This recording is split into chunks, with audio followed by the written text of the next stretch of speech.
খেলো ৰে ভাই যদি টিকেট দি পেলাই সিহঁতৰ এইটো সৎ সাহস নাই ক'ব লগা। মই দেখিছোঁ গৌৰৱ গগৈৰ লগত মই কথা আলোচনা কেইবাদিন ফোন কৰিছিলোঁ কথা পাতিবৰ কাৰণে। ডাইৰেক্টলি আপুনি কওক, মোক এটা দায়িত্ব দিয়ক যে মই সমষ্টিত জিকিব পাৰোঁ না মোক সমষ্টিত দৌৰিব লাগিব না। এই MP ইলেকশ্যনত মই দৌৰি দৌৰি সমষ্টি ঠিক কৰিলোঁ, তাৰপিছত মোক টিকেট নিদিলে। তে আকৌ যদি MLA দৌৰি দৌৰি সমষ্টি ঠিক কৰিম, তাৰপিছত তোমালোকে যাক পইচা টকা পাবা তাক টিকেট দি দিব। মই সেইকাৰণে কেইবাদিন তেওঁক ফোন কৰি কণ্টেক্ট কৰিব বিচাৰিলোঁ, কিন্তু তেওঁ আৰু একো ৰেছপন্স কৰা নাই। মই সেইকাৰণে সিহঁতৰ যদি এইটো সৎ সাহস থাকে জিকাব পৰা, এটা চিট নাপায়। মই এতিয়া ক'লোঁ তই যিটো অৱস্থাত দালালি ষ্টাৰ্ট হৈছে, বৰাকত এটা চিট পোৱা টান হ'ব। তেওঁলোকে ভাবিছে পাই যাওঁ আমি, আৰু তিনিটা সমষ্টি দেখিছে মাইনৰিটিটো কেতিয়াও নাপায়। মই কিহৰ উত্তৰ দিম? কোন কংগ্ৰেছ আকৌ কোন?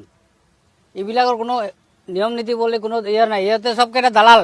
এই ৰঘুবীৰৰ এটা দালাল আছে যে কংগ্ৰেছ এৰি UDF কিমান MLA গৈ UDF জইন কৰে আপোনালোকে চাওক, বেছি দিন নাই। সেইটো দিন আহি আছে। কংগ্ৰেছ এৰি দিব বহুত মানুহ। কংগ্ৰেছ নামৰ কংগ্ৰেছ চলি আছে, ইয়াত কোনো কামৰ কংগ্ৰেছ নাই। মই কাক ঘণ্টাৰ চকজৰ মই কংগ্ৰেছ মোক ঠগি পেলাই আনিছে। আপোনালোকে চিন্তা কৰক, মই UDF MLA আছিলোঁ, মোক আনিছে ইহঁতে ষড়যন্ত্ৰ কৰি আনিছে। আনি পেলাই কি কৰিলে তেওঁলোকে মোক কংগ্ৰেছৰ জোৰ জবস্তি, আমাৰ হাইলাকান্দিৰ ডিষ্ট্ৰিক্ট প্ৰেচিডেণ্ট আছে শামছুল ইছলাম বৰলস্কৰ আৰু মীৰা বৰঠাকুৰে নি ভূপেন বৰা দালালটোৰ ঘৰত নি মোক জইন কৰালে। 1 নম্বৰ দালাল। তেওঁলোকে মোক MP টিকেট দিম বুলি কৈ MP টিকেট দিয়াটো বাৰু দূৰৰ কথা, 3 কোটি টকা লাগে। তাৰ PA যিটো আছে ই আহি কৈছে আপুনি ইনষ্টলমেণ্টে আমাক টকা দিয়ক। কেনেকুৱা দিব পাৰে আপুনি কওক? মই কৈছোঁ নামটোতো মই পাহৰি গৈছোঁ। ভূপেন বৰাৰ PA। মই 1 টকাও দিয়া নাই কাৰণে মোক টিকেটো দিয়া নাই। সিহঁতে বেলেগ এজন আনি ক'ৰ পৰা দি দিলে।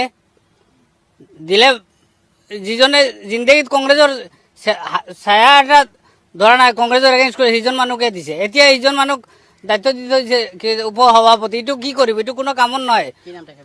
হাফিজ ৰছিদ আহমেদ এডভোকেট যে তেওঁৰ জিন্দগীতে কংগ্ৰেছৰ এগেইনষ্ট কৰিয়ে গৈছে। এতিয়াওতো কংগ্ৰেছৰ কি কৰিব পাৰিব? কিবা কৰিব পাৰিছে নেকি? সেইটো সঁচা কথা।